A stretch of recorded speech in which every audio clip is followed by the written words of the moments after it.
Unified 911, anong matutulong namin sa'yo? Anya ti maitulong mi ken kahapon. Anong may tatabang ko sa imo? Unsay akong ikatabang nimo? Ngini makadabang na misal ka no. Sa anumang wika o dialekto, may tulong na darating sa iyo.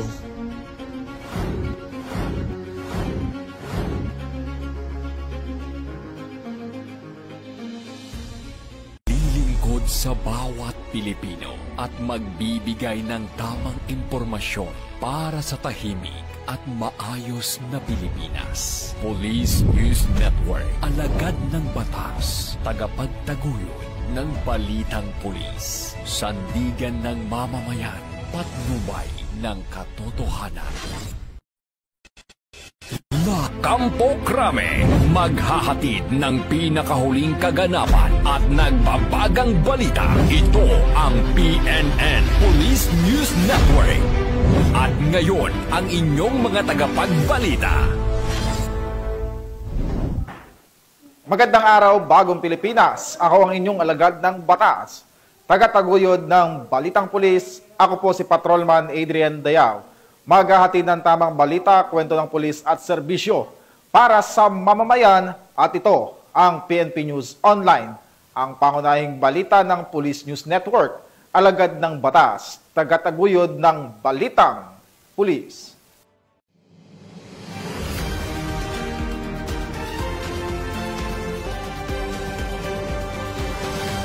Ngayon ay araw ng linggo at narito ang mga balitang nakalap ng ating mga PNN correspondents sa loob ng linggong ito.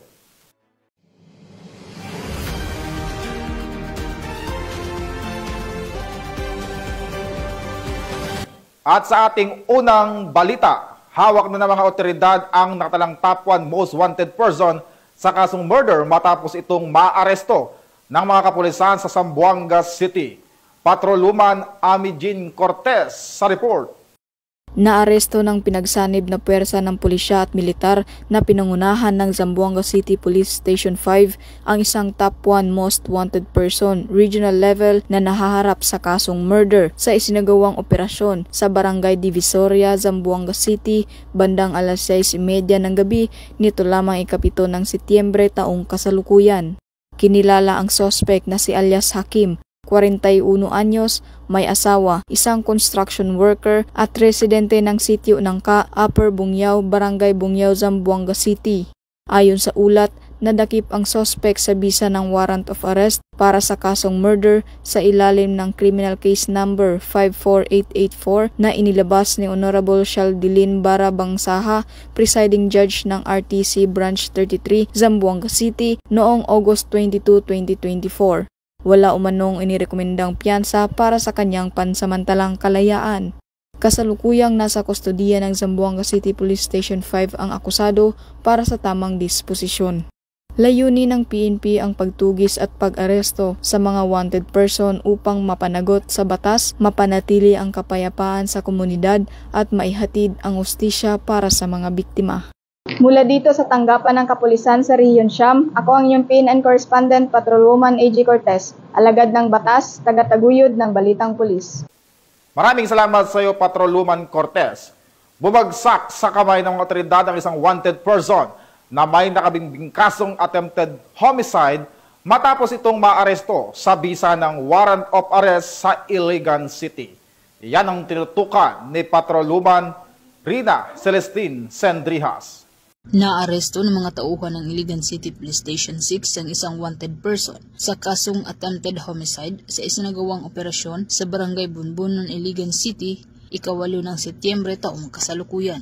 Kinilala ni Police Colonel Jerry A. Tambis, City Director ng Iligan City Police Office, ang suspect na si alias Do, 28 anyos, binata, security guard at residente ng nasabing lugar. Nadakip ang suspect sa bisa ng warrant of arrest sa kasong attempted homicide, may rekomendadong piyansa na 36,000 pesos. Sa kasalukuyan, nasa kustodiya ng Iligan City Police Station 6 ang suspect para sa pansamantalang detention habang inaasikaso ang pagbabalik ng warrant sa korte. Patuloy ang Iligan City Police Office sa kanilang mas pinaigting na operasyon laban sa mga wanted person upang masiguro ang katahimikan at kaayusan sa nasasakupang komunidad.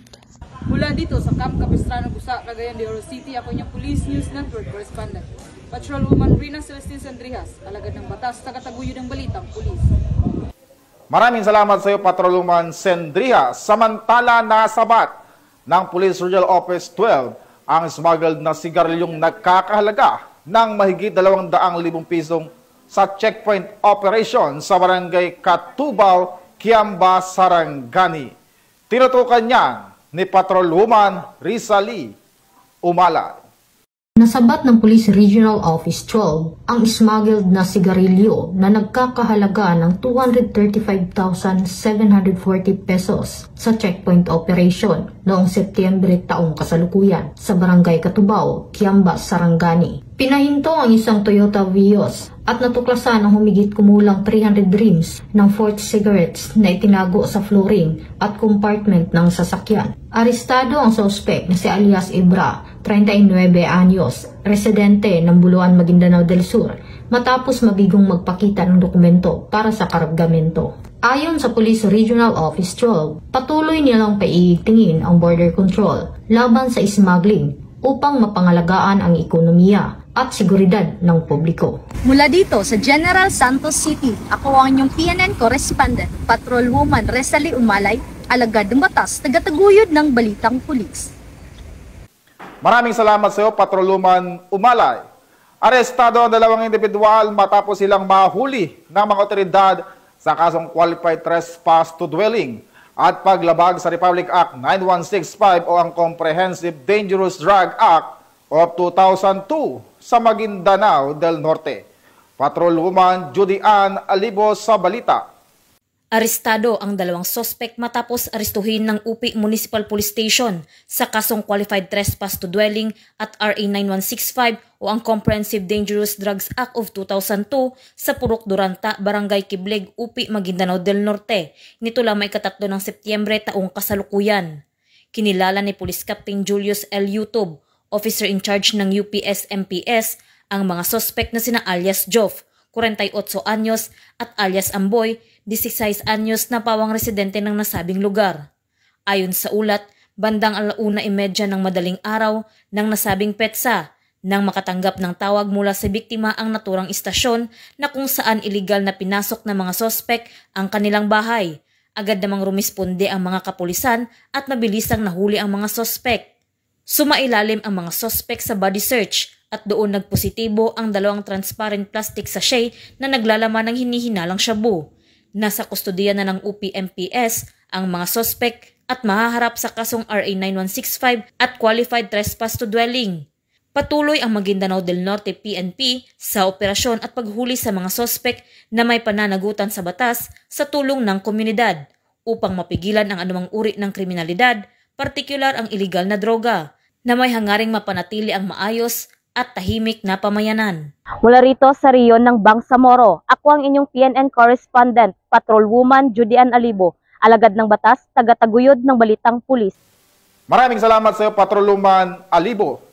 7 minor de edad ang matagumpay na nailigtas ng Taguig City Police sa kinasang entrapment at rescue operation laban sa online child exploitation sa naturang lungsod. Ang report mula kay Patrolwoman Meritoni Beba.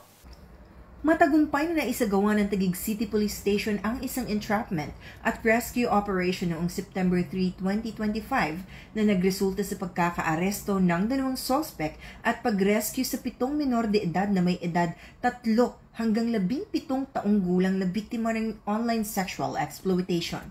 Nagsimula ang operasyon matapos magsumbong ang isang estudyante sa kanyang guro tungkol sa pang-aabusong kanyang dinaranas. Sa agarang aksyon at pakikipag-ugnayan ng Women and Children Protection Desk, nakumpirma ang iligal na gawain ng mga sospek sa mismong tirahan nila sa Barangay Calzada Tipas, Taguig City. Nahuli sa operasyon ang mag-inang sina alias Hazel, 42 anyos at Joylyn, 19 anyos. Batay sa investigasyon, si alias Hazel mismo ang nagsasamantala sa kanyang sariling mga anak sa pamamagitan ng pamimilit sa kanila na gumawa ng malalaswang gawain at pagbebenta ng kanilang mga hubad na larawan at video online. 3 dito ay kanyang mga anak, isang apo at isang pamangkin. Ang mga minor de edad ay agad na isinalalim sa kustudiya ng City Social Welfare and Development Office upang mabigyan ng nararapat na proteksyon at interbensyon. Sasampahan ng mga sospek ng kasong paglabag sa Republic Act 9208 or Anti-Trafficking in Persons Act of 2003. Mula dito sa Southern Police District, ako ang inyong PNN correspondent, Patrolwoman Meritoni Veva, alagad ng batas, tagataguyod ng Balitang Pulis. Maraming salamat sa iyo, Patrolwoman Beba. Arestado naman ng mga otoridad ang isang empleyado ng lokal na pamahalaan na itinuturong sospek sa insidente ng pamamaril sa bayan ng Pilar sa Bohol. Yan ang tinutukan ni Patrolwoman Judith Nicanor.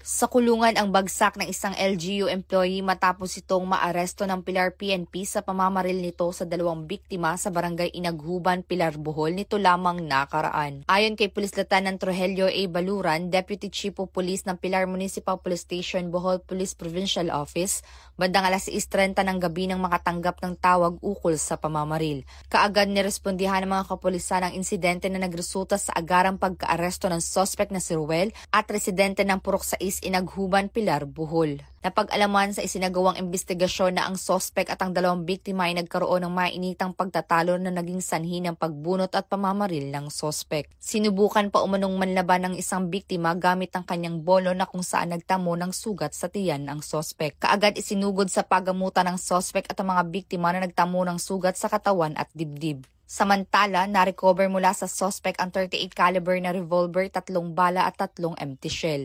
Mahaharap sa kasong frustrated homicide ang sospek. Sa makausano, gipaabot ni Police Colonel Banson sa tanang kapulisan, sa tanang mga kalungsurang, apil ang dakbayan sa Tagbilaran, ang iyang kasing-kasing nga pasalamat for a job well done. Padayon mo sa inyong trabaho, padayon mo sa inyong pagpaningkamot, o padayon kita sa pagpangalagad sa katawhang bulanon aron panalipdan sila batok sa kriminalidad. Daghang salamat o mayong buntag. Ang kapulisan ng Pilar ay walang tigil sa pagsasagawa at pagpapaigting ng kampanya laban sa namang uri ng kriminalidad upang masiguro ang kaayusan sa kanilang nasasakupan dahil sa bagong Pilipinas ang gusto ng pulis, ligtas ka. Mula dito sa Central Visayas, ako yung Police News Network correspondent, Patrolwoman Judith Nicanor, alagad ng batas, tagataguyod ng Balitang Pulis. Maraming salamat sa iyo, Patrolwoman Nicanor. Nahuli ng mga otoridad ang top 8 regional most wanted person na may kasong rape sa isinagawang operasyon sa Barangay Quezon Junior, Ormoc City. Magbabalita dyan si Patrolwoman Camberley Flores. Nahuli ng mga otoridad ang nakatalagang top 8 regional most wanted person na may kasong rape sa Barangay Quezon Junior, Ormoc City. Bandang alas 10:35 ng tanghali nang maaresto ang akusado ng mga tauhan ng Ormoc City Police Station 6 kasama ang City Intelligence Team Ormoc at Regional Intelligence Unit 8 sa bisa ng warrant of arrest para sa kasong rape sa ilalim ng Article 266-A ng Revised Penal Code na walang inirekomendang piyansa. Ang akusado ay dinala sa Ormoc City Police Station 6 para sa kaukulang dokumentasyon at tamang disposisyon. Ang pambansang pulisya ay patuloy nakikilos laban sa mga taong lumalabag sa batas upang mapanatili ang kaayusan, katahimikan at seguridad ng bawat mamamayan. Dahil sa bagong Pilipinas, ang gusto ng pulis, ligtas ka. Mula dito sa Eastern Visayas, ako ang inyong PNN correspondent, Patrolwoman Flores, alagad ng batas, tagataguyod ng Balitang Pulis. Maraming salamat sa iyo, Patrolwoman Flores. At yan po ang mga balitang nakalap ng ating mga PNN correspondent mula Luzon, Visayas at Mindanao sa loob ng linggong ito. Sa ngalan ng pamunuan ng Philippine National Police sa pangunguna ni Acting Chief PNP Police Lieutenant General Jose Melencio Nartates Jr. at sa pamumuno ni President Ferdinand Marcos Jr., kami maglilingkod sa bawat Pilipino at magbibigay ng tama at balanseng balita. Dahil dito sa bagong Pilipinas, ang gusto ng pulis, ligtas ka. Mula po rito sa tanggapan ng tagapag-ugnay ng pambansang pulisya. Ako po ang inyong alagad ng batas, tagataguyod ng Balitang Pulis. Ako po, si Patrolman Adrian Dayao. Maghahatid ng tamang balita, kwento ng pulis at serbisyo para sa mamamayan. At ito ang PNP News Online. Ang pangunahing balita ng Police News Network.